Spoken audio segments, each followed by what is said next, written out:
everybody, we're live on NAPAC TV. Don't worry, guys, I ain't got you on tape just yet. You can. What I am going, just hang right there. Let me just tell my audience we're live. National Co-Director of National African Business Association, National Political Director of NAPAC. We're still live here at Tim. Can't wait for Mr. Kaine to speak, but I want to interview a couple of people. I want to ask this gentleman right here, why are you here today? Because I want to see the next Vice President of the United States of America. You want to see the next fight? Let me ask you a question. How did you feel about that debate between Kaine and Pence? I didn't watch the debate between Kaine and Pence.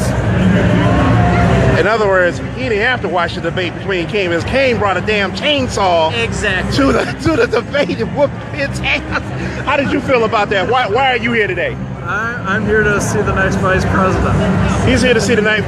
What makes Kaine so different than Pence, in your opinion?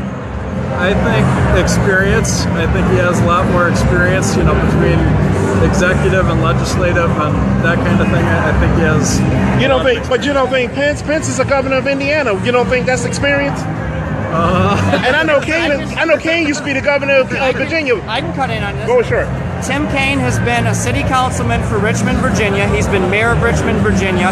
He's been the lieutenant governor of Virginia. He's been the governor of Virginia. He's been the chairman of the Democratic National Committee, and now he's the VP pick. All Mike Pence has been is a congressman and a governor, and now he's a VP pick for a failed candidate that only won because he had 16 opponents, and he took all of the right vote, and everyone else took the moderate vote and diced it up. He's a celebrity apprentice. That's what Trump is, and he picked an idiot as his VP pick. Hey, damn, you heard it here on NAPAC TV. And for the record, if you look at policy, Pence is even more dangerous than Trump, and that's who's going to be running your country if Trump wins. You know Trump's not going to do the job. You think Pence is more dangerous than Trump? Yeah, based on policy.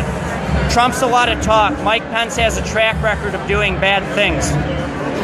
But how would you tell that to somebody in Indiana who's making money? I mean, Indiana's a right-to-work state. Businesses are moving to Indiana. There's a lot of jobs moving to Indiana. Indianapolis is the second largest city right now behind Chicago. How can you say he's doing a bad job? Well, that's what happens when you give business tax cuts on the backs of our children from taking it from education. We've seen it here in Michigan. I'm on my city's school board. I've seen what Governor Snyder did to schools, and I know what Governor Pence did to schools. And that's how they finance these tax breaks that brought those businesses in. That's not good for long-term growth. What school board are you on? You don't mind me asking? Southgate, and I'm up for re-election. Oh, and your name is? Mark Joseph Bremer. You better remember that name, ladies and gentlemen. He's down in Southgate, and I do hang out in Southgate to drink and eat. So listen. No, I love Southgate. Listen, we'll be back after these messages from your local sponsor.